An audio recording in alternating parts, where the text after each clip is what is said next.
kontribusi positif terhadap wilayah masing-masing. Percuma ansor-bansor besar, percuma ansor-bansor mengatakan dirinya gagah, tapi kalau sahabat-sahabat tidak berbuat terhadap wilayah sekitar.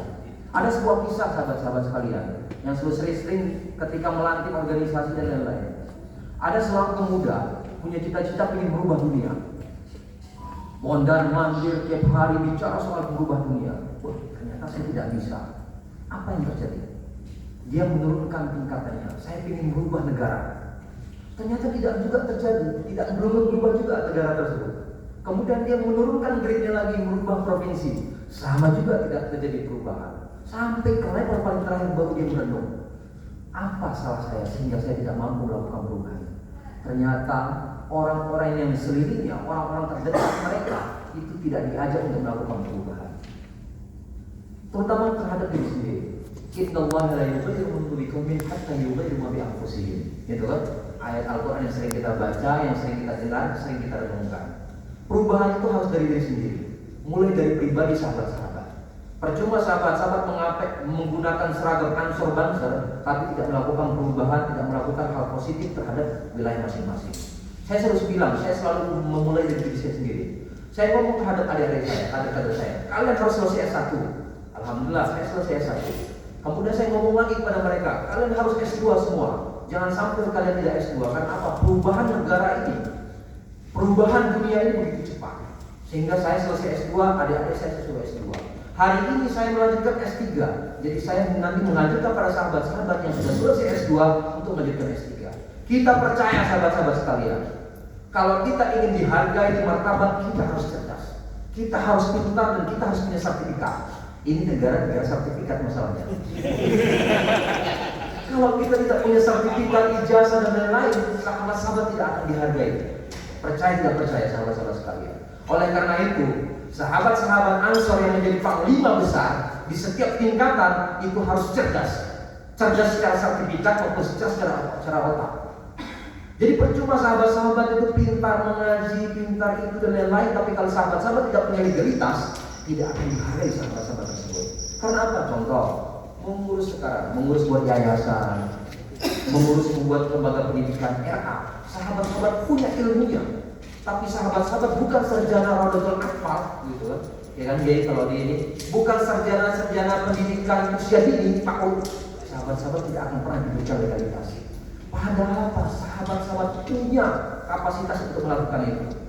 Oleh karena itu, setiap PAJ, setiap ranting yang belum kuliah, yang belum punya sertifikat profesi, buat sertifikat profesi. Karena apa sahabat-sahabat sekalian? Ini negara sertifikat. Negara yang butuh legalitas untuk mengetahui kapasitas daripada sahabat-sahabat sekalian.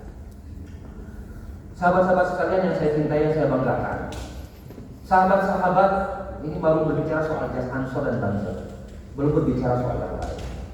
Jaga sahabat-sahabat baik di tingkatan ranting maupun di tingkatan PAJ. Hal yang pertama yang perlu dilakukan adalah kaderisasi. Ini organisasi bukan organisasi profit, bukan. Ini bukan organisasi kepegawaian, bukan. Tapi ini adalah organisasi kaderisasi. Jadi tugas sahabat-sahabat adalah melakukan kaderisasi. Itu tugas wajib. Jangan sampai menjadi tugas olah-olah, nggak boleh. Olah-olah itu bagian daripada berkah, tapi bukan daripada bagian karya utama, bukan. Tugas sahabat-sahabat menjadi pengurus, menjadi pimpinan setiap ranting maupun di PAJ, itu tugasnya melakukan kaderisasi. Kemudian setelah itu baru melakukan tugas-tugas yang lainnya, seperti kaderisasi non formal, yaitu pelatihan dan lain-lain. Penting karena apa? Itu untuk upgrading skill daripada sahabat-sahabat sekalian. Jangan sampai sahabat-sahabat juga berbicara setiap harinya, harus seimbang sahabat-sahabat. Agama seimbang, keduniaan seimbang, pengetahuan keumumannya seimbang dan lain-lain. Walaupun dalam taklim dijelaskan bahwa dalam ilmu itu hanya ilmu tib dan ilmu din. Tapi sahabat-sahabat harus mampu mengimbangi tersebut. Karena kita hidup di negara-negara yang memang berbicara soal profesi dan lain-lain. Itu tugas yang kedua sahabat-sahabat. Dan yang ketiga, yang penting ini adalah camkan dalam hati sahabat-sahabat sekalian Sahabat-sahabat ini adalah pimpinan di tingkat ranting dan pimpinan di tingkat kecamatan. Yang namanya pimpinan itu memimpin. Yang namanya memimpin itu harus mampu memberikan pengaruh, harus punya follower, harus punya pasukan. Bukan sahabat-sahabat jadi pengurus, bukan. Nanti sahabat-sahabat jadi pengurus ingin diurusi dengan pimpinan yang lain, jangan. Sahabat-sahabat yang pemimpin harus punya moral, harus punya wibawa, harus punya sesuatu yang mampu menjadi pembeda buat kader-kader yang lain. Tuh sahabat-sahabat sekalian. Dan yang terakhir, sahabat-sahabat sekalian, jangan pernah sungkan untuk WA, telepon atau konsultasi terhadap saya maupun sahabat-sahabat di pengurusan PC hari ini. Memang saya ini baru 1 bulan, para Pak Camat, saya baru 1 bulan lagi jadi ketua Ansor Jakarta Utara. Tapi insya Allah saya siap mengabdikan diri penuh total terhadap Jakarta Utara.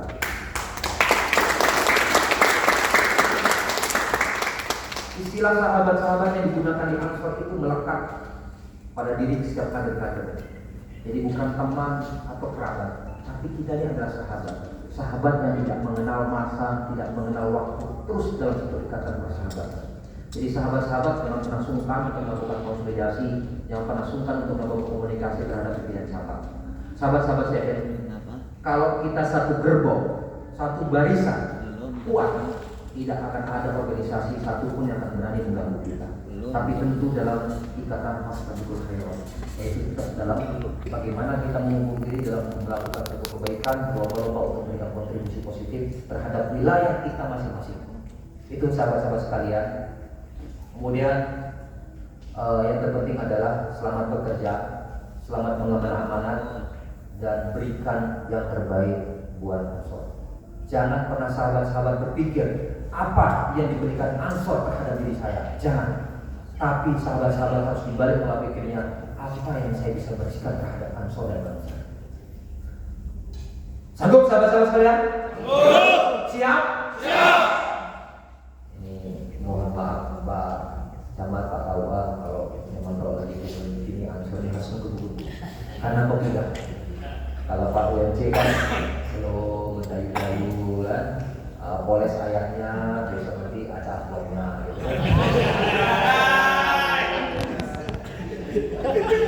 Tapi sisi seriusnya adalah sahabat-sahabat sekalian.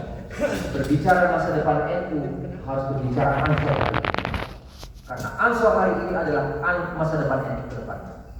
Ansor menjadi anak sulung, anak paling besar NU.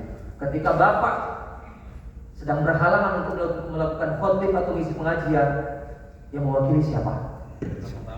Anak pertama. Oleh karena itu persiapkan diri sahabat-sahabat menjadi khotib selanjutnya.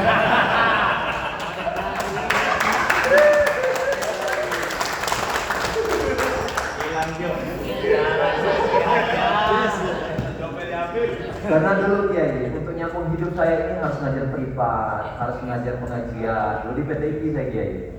Di PTIP saya S1, S2, S3 di PTIP. Jadi mau gak mau dulu, namanya kami anak perantau, rata-rata dari ekonomi ke bawah di PTIP itu, walaupun ada anak bupati dan lain-lain. Saya selalu bilang sama sahabat-sahabat, hidup di Jakarta ini pertarungan bebas, pertarungan terbuka. Jadi adik-adik saya yang masih S1 gitu, kalian itu bisa akses menteri, bisa akses presiden, dan bisa akses orang-orang hebat. Karena apa? Jakarta ini perang terbuka, sahabat-sahabat sekalian. Oleh karena itu yang dibutuhkan adalah nalar kreatif, inovasi, kreativitas, tentu dengan apa? Otak yang harus diisi. Jangan sampai kader Ansor dan Mansur itu kader yang bodoh yang mau ditipu-tipu oleh orang yang lain. Jangan. Kita ini harus menjadi organisasi cerdas, secara intelektual, secara spiritual dan lain-lain. Kemudian yang terakhir sekali adalah tidak ada satupun ulama yang besar di dunia ini yang tidak malamnya bersimpuh di depan senjata. Oleh karena itu spiritual itu harus menjadi hal pertama.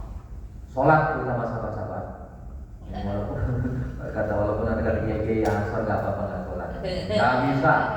Itu suatu hal yang wajib, itu suatu hal yang syariah yang harus ditunjukkan di muka umum. Itu harus tetap dilakukan. Tidak ada satupun ulama besar yang tidak malamnya bersimpuh di depan sejadah memunajat kepada Allah Subhanahu Wa Taala. Jadi saya pesankan rajin sholat, rajin baca tengah malam, Jangan ketawa nih sahabat, pada ketawa pada senyum nih. Jangan berat di tahajud. Tapi harus kita biasakan sahabat-sahabat. Karena apa? Berkaca dari para ulama-ulama kita terdahulu. Tidak ada satupun ulama kita yang hebat tidak bersimpu di depan sahadat sejadah di tiap malamnya. Demikian itu dari saya, kurang lebihnya mohon maaf. Kalau ada kata-kata yang salah jangan dimasukkan ke dalam hati sahabat-sahabat sekalian. Demikian, Wallahumma bihamdihi. Assalamualaikum warahmatullahi wabarakatuh.